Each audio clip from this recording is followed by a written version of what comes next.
Welcome to Trending in Education. Mike Palmer here. Very pleased to be joined by a fellow podcaster, a fellow educational podcaster, and someone who's got his finger on the pulse of higher education technology and a lot of interesting stuff that we're going to talk about in a bit. Dustin Ramsdell is my guest today. He's the host of the Higher Ed Geek Podcast. Dustin, welcome to Trending in Education. Yeah, thank you so much for having me. I'm excited to be here. Yeah. So you've been doing this podcast. Yes, I've been podcasting generally for over 6 years, and this current show, the Higher Geek Podcast, since November of 2017. But I have been running shows since March of 2014. It's a really interesting perspective that you're bringing. We like to begin by understanding where our guests come from and what your origin story is. Tell your hero's tale as someone who got to this point as a learning professional. Can you share that with us? Yeah, the origin story begins at the University of Delaware campus, where I studied for undergrad. I was a history major and leadership minor. Blue Hens? The Blue Hens, that's okay, right. Good. The Fighting Blue Hens. Yes. Yeah, I had an amazing experience there. I was an RA for 2 years, and I originally thought I was going to be a high school history teacher. But once I became an RA and really found myself in terms of my leadership style and my role on a team, it just really inspired me to move forward to pursue a career in higher education, go to graduate school, study this, and move forward from there. Went to Rutgers University for grad school, was a graduate hall director there for the 2 years while I studied. Scarlet Knights. That's right. Yes. And it's also a special place for me. It's where I met my future wife. Yeah. I love Rutgers, love UD. New Brunswick. That's right. Yes, the flagship campus there in New Brunswick. It's a great place. Go check it out.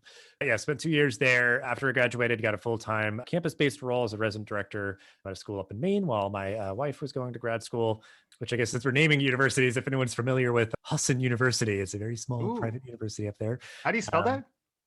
Husson, Husson University. Very grateful for that as a landing pad right after getting out of grad school. And it served as that initial starting point for my career, but really made me solidify my desires to work just in a different environment. I didn't even know what that necessarily meant, but I felt like I wanted to make greater change, have greater influence. During that time was when I was running that first podcast. So I felt like I was getting a glimpse into the broader higher ed landscape and was tantalized by that, I guess, of just aspirations of working in a different environment and working at maybe a broader, kind of broader scale.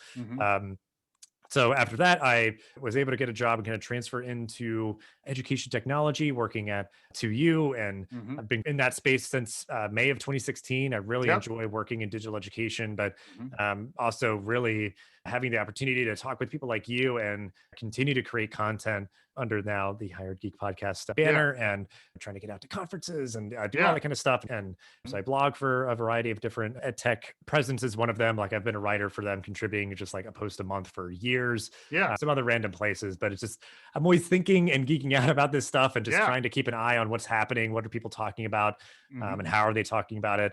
And I feel like it helps me to become a better professional. And I try to just give back and synthesize things and connect dots as much as I can through my writing and through my podcast. But yeah, it's been a fun ride so far and just very grateful for the place I've been able to get to now. That's awesome. Yeah. And for a lot of folks, they don't realize that there is a broader industry outside of academia proper and that there are a bunch of educational roles that people can fill. I was doing this for 20 years in many different capacities at Kaplan. And it's just really interesting perspective, I think, for folks who may think of career paths in education as either I'm going to teach high school or teach K-12, I'm going to become a professor, or that's about it. If you have the most narrow perspective, but then if you start looking at the educational technology, also known as EdTech, like that's a macro trend in the last, say, 10 to 20 years that has been enormous. And then it's also a trend that ran smack into the pandemic or vice versa. So this industry was already large. Some of us were more aware of it than others, perhaps. But then 2020 happened, and I think more folks are thinking about online learning. So yeah, the Higher Ed Geek Podcast is right in the middle of all that. And what's it been like? Maybe what was it like prior to the pandemic and everything getting crazy this year? And then what's it been like since? So I'd love to get some perspective on what your conversations have been like, what your perspective is, and how it may have transformed. I know mine has, certainly throughout the year. So I'd love to get some of your perspective.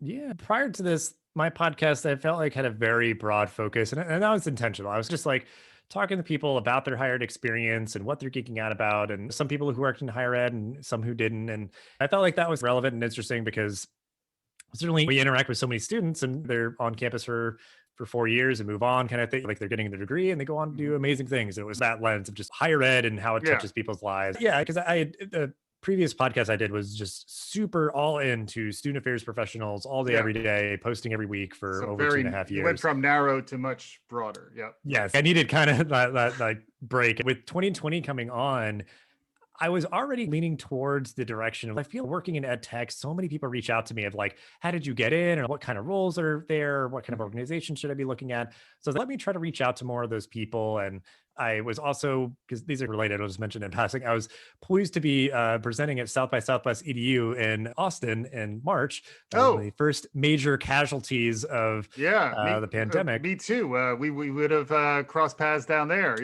Yeah. So I was pretty bummed about that. But that, I think, got me into some listservs or something of so many people who were doing great work that they really wanted to boost up. And so I had a lot more people reaching out, and a lot of the focus was thankfully able to easily really focus on education technology, digital engagement for students across the entire life cycle, and the work that people are doing for students to still support them and be inclusive and provide greater access. I still hit on a really broad range of topics, but it was really still just laser focused into higher education, digital engagement, and online learning and those sort of things. And I hope to continue that focus. I'm very excited and hopeful to lean a little bit more on the higher ed side of Higher Ed Geek. I'm really interested in your focus on EdTech. And as someone who's been in the space for a good chunk of your professional career and for a nice hunk of time now, do you have any broader trends that you've been noticing around educational technology, even independent of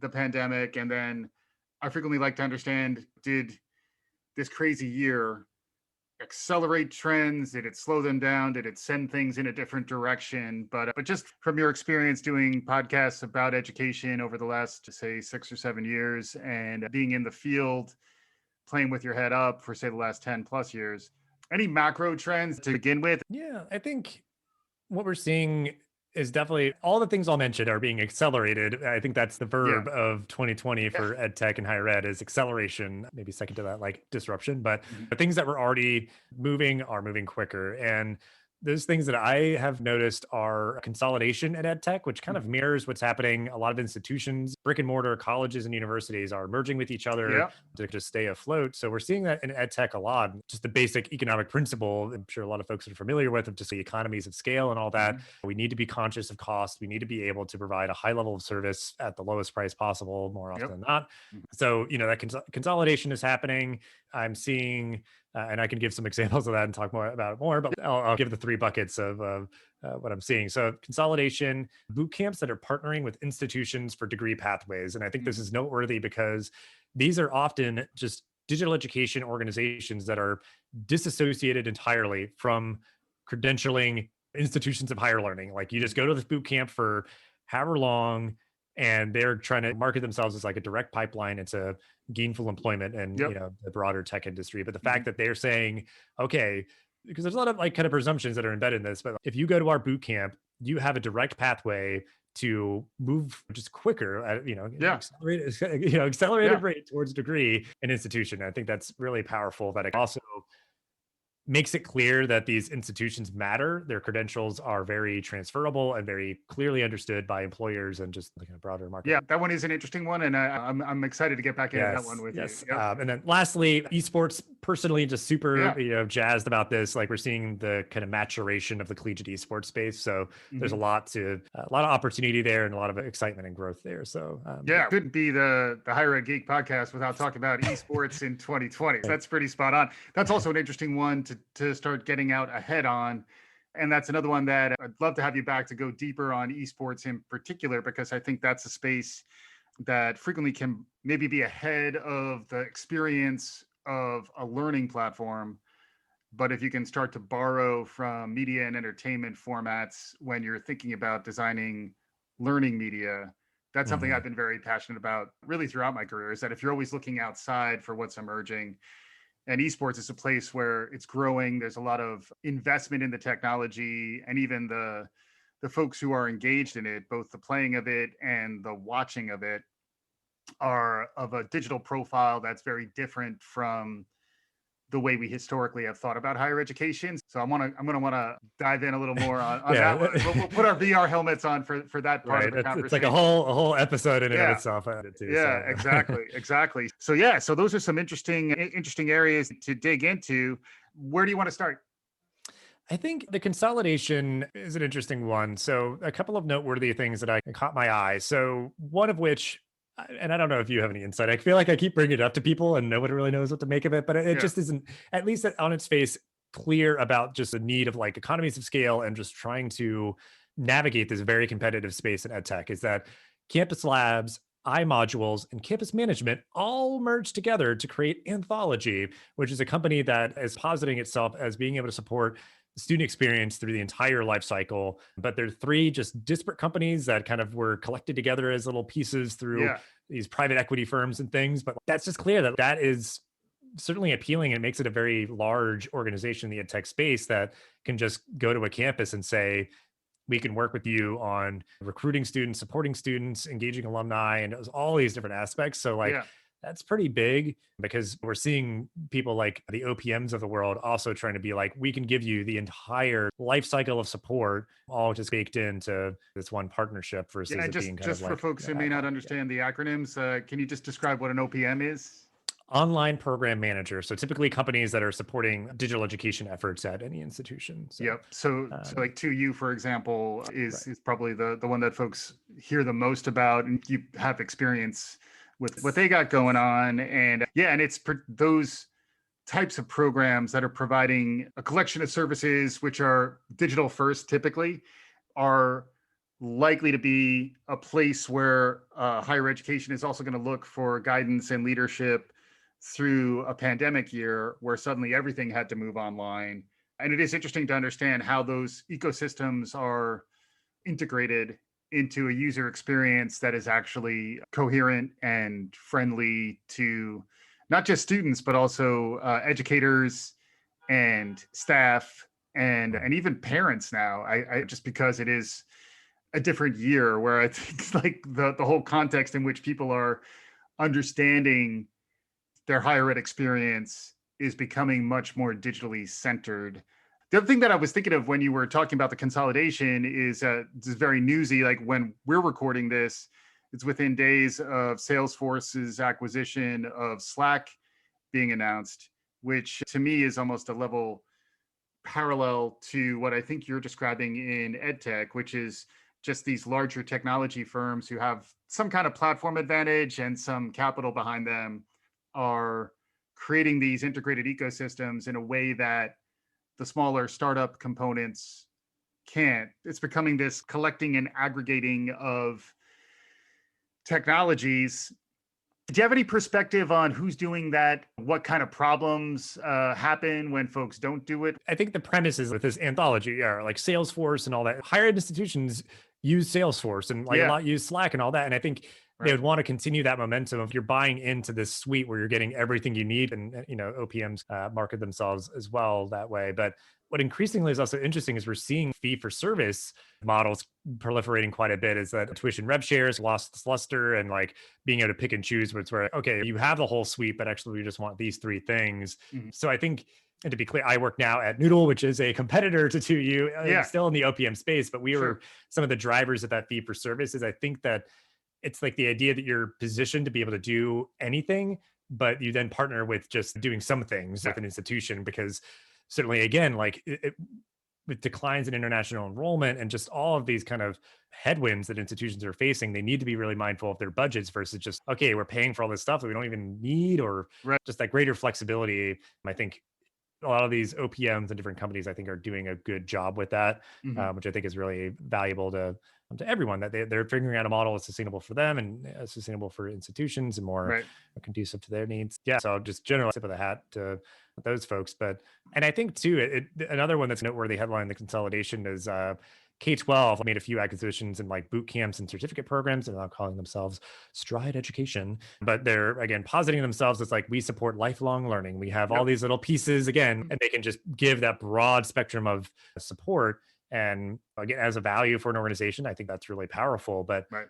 again, perhaps an institution works with them and is like, yes, everything, but it might be that like, we have a partnership with this place for this thing and this other institution for this other piece and all Yeah. that. So they can at least have not all their eggs in one basket of, again, a 2U that made some acquisitions years ago, but like now has like short courses and boot camps and all that. It's not just tuition revenue shares on graduate degree programs. Like Right. they can diversify a little bit. Yeah. Yeah, it is interesting. The thing I hear folks talk about is lifetime value and ways to create value from your alumni and for your alumni across their life cycle, rather than treat that as really just when you want to do your fundraising, you ask everybody for their donations once a year, and if you have a homecoming game, you get everybody to come to the homecoming game, and that's the beginning and end of it. I think increasingly, and that's where the platforms and OPMs come into play, is if you can build something engaging and sticky enough that you can have your alumni and your faculty engaging with your students in a sort of natural, supportive way. And if that's then in service of career development, job placement, just really finding meaning and mission in your life, those are a lot of the things that I've been picking up on more this year. In addition to the technology, people are a lot more reflective, and people are thinking much more about where they get meaning and how they connect with other humans. Can you talk a bit about that? The fact that Slack could be a position with the Salesforce thing more prominently, I think is a good thing, because I'm even seeing in conversations I'm having in various circles, institutions want, and many already have, Slack instances for their whole institution or for particular programs and all that. So, and there's a lot of great tools, like some that I've featured on my podcast and talked with folks from them, like that just make it more dynamic and native. There's just these opportunities for digital engagement just consistently, and it's between faculty and students with each other and staff and everybody, like, because I think that is so valuable, and I think it makes especially just digital learning feel more human. And I think that idea of being thoughtful about, okay, great, we built this amazing online degree program or any of these things in digital education, does it feel personal? Does it feel like it's more intimate, almost like some of those words that just feel like warm and welcoming, and because it's even just the design of, is it easy to navigate so like you're not getting frustrated and confused, but also just like there's just simple pivots there and tools and platforms that you can use to really help with that. And I'm definitely reassured that trend seems to be moving forward in that way, where people are thoughtful about the way. Yeah, in many ways, unless you're geeking out on technology and platforms, a lot of the platforms and technology are invisible to the learner or the student or the consumer. And in many ways, that's the goal of the technology, is to become like the air we breathe. It's just there and it works. And that's why I think Zoom has had a bit of a moment this year in educational technology. And that's a trend. I do want to move on to your other points because I think they're both interesting, but that brings me back to the Salesforce idea too, where as you're talking about these consolidations, there's a contrast between technology platforms that are built specifically for education and then these other technology platforms that are leveraged in service of education.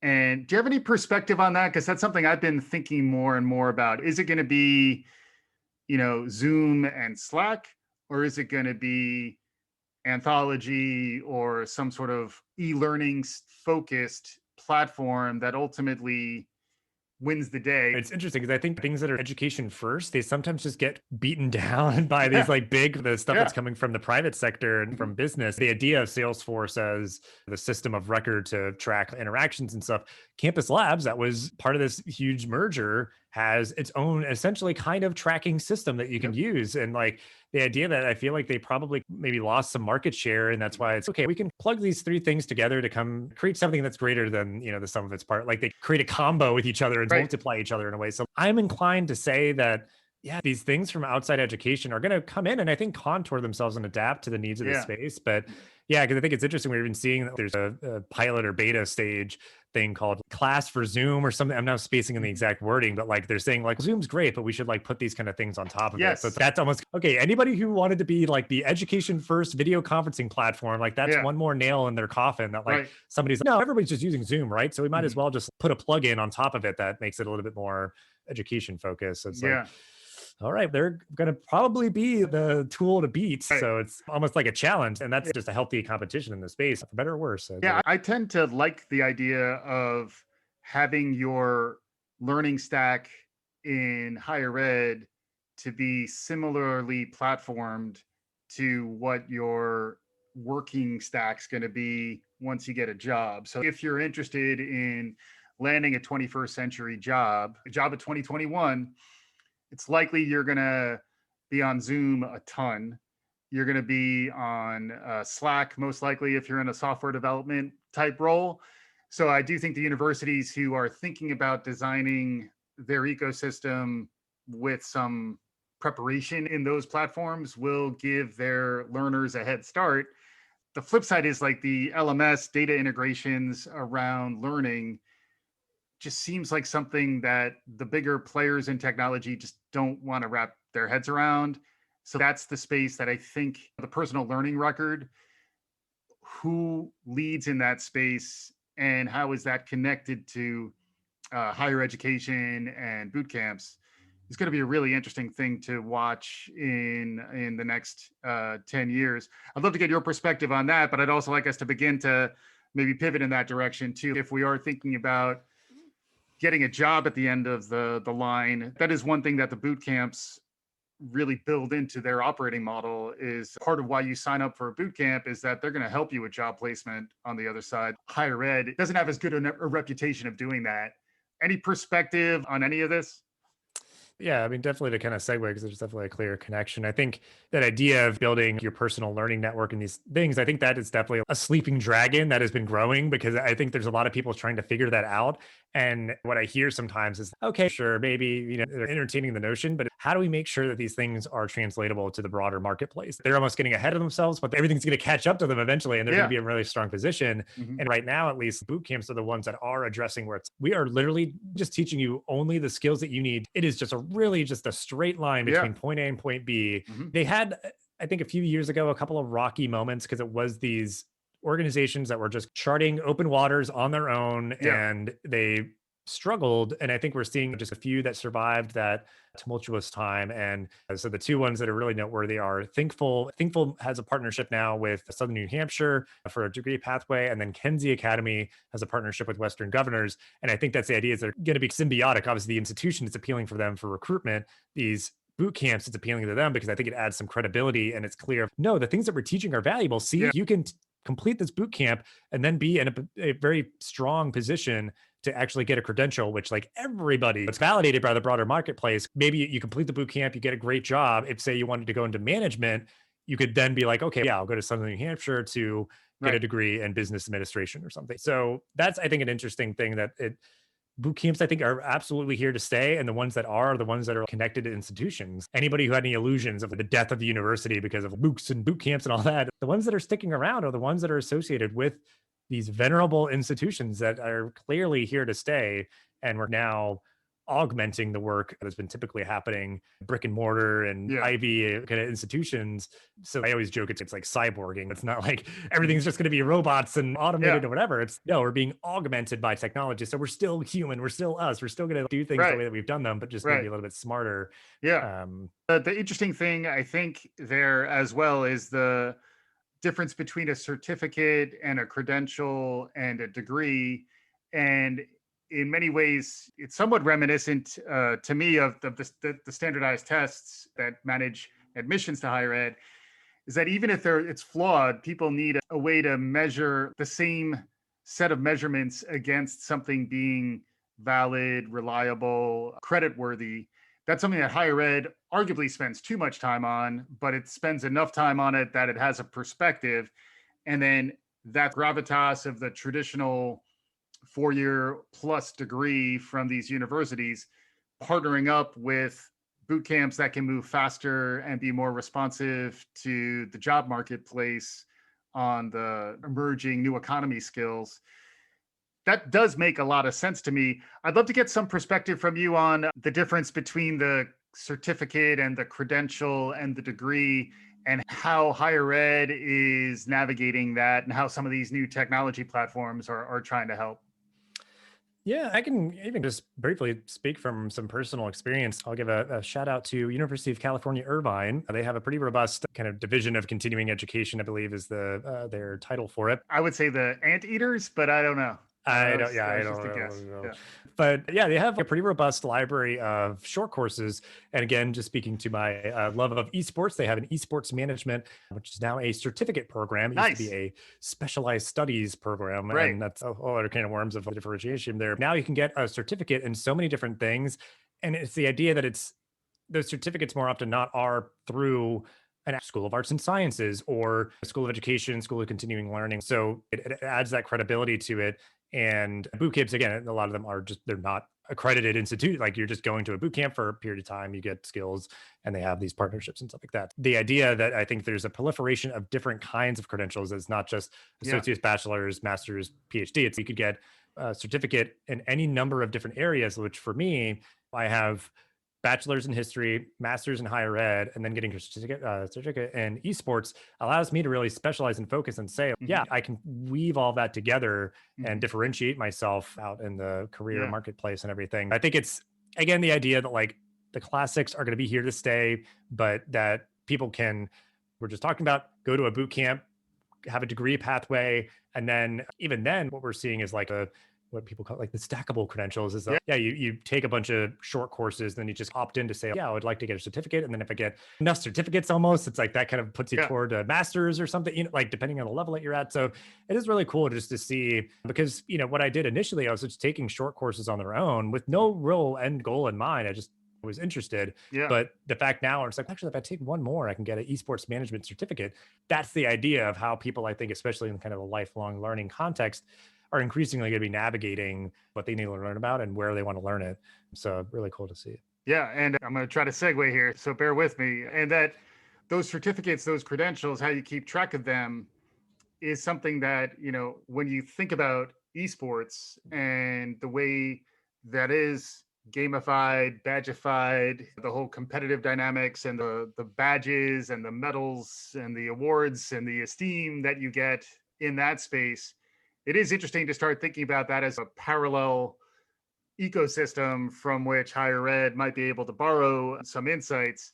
But we did want to talk a little bit about the emerging esports trend, and particularly in a year where there are some ways in which you can do esports that are pretty much COVID proof. So I think it'd be an interesting thing that was probably accelerated or at least insulated while other things were slowed down more if you compare esports to face-to-face sports.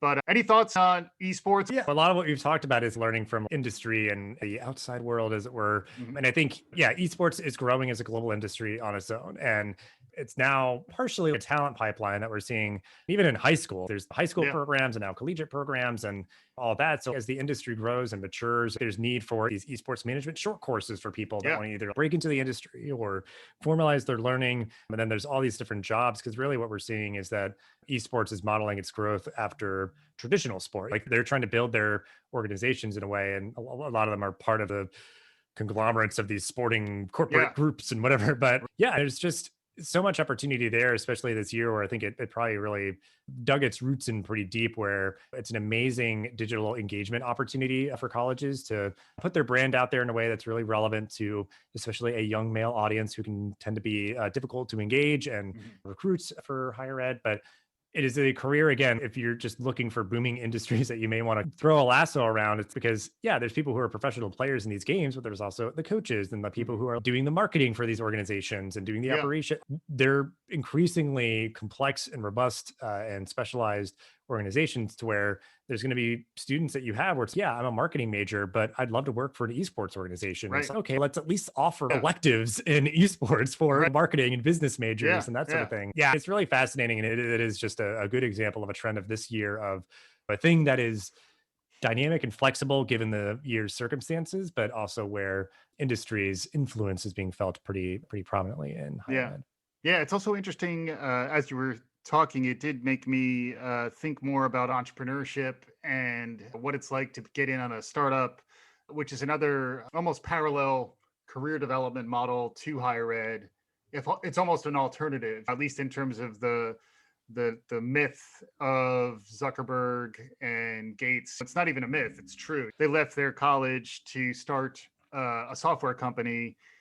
There's a decent amount of that happening, and then how does higher ed hold on to that narrative and build through other folks who maybe stick it out, complete these higher degrees, and then does it make more sense to get the credentials and get your resume to the point that you will be hired by the big player? Or does it make sense to, particularly if you're thinking about something like esports, does it make sense to think about what's emerging in the space and try to get ahead of trend to get in on the next big thing? I think it's harder to have that mindset around higher ed, although it's more, this year of disruption may make it a little more interesting. Any thoughts on that? Yeah, and I think higher ed always moves slowly, but because it's the idea of, oh, there's now a major in TikTok or something. So no, there's not going to be like a TikTok Yeah. major, but esports certainly now, it's been around for several years. So at the very least, giving students this engagement opportunity, because a lot of times they're just like club sports teams. Like they're not, Yeah. there are a lot increasingly of like varsity teams, and that's really great. But just, yeah, trying to build out even a course or two in your curriculum, being mindful if you do have a gaming club and really trying to be supportive of them to get out to tournaments and be involved. And because there's the now kind of the varsity organization for collegiate esports that are called NACE, NACE. So definitely go check them out to learn more if you're interested. They're like the governing body for collegiate esports, and they're the ones that are pulling together a lot of tournaments or doing the professional development in the space. I think that's things that you're going to be aware of and want to be engaging with, and perhaps sending a staff advisor for your gaming club and some of your students to a NACE conference, or just you're immersing yourself and learning and observing and seeing and being like, okay, wow, yeah, maybe we can convert an old computer lab into a esports arena. They're the same thing. It's just a room with a bunch of computers, but maybe you put some cool lights and nice cool logo on it or something. But that's the idea of in that way, you're just utilizing resources that you have to do something new and be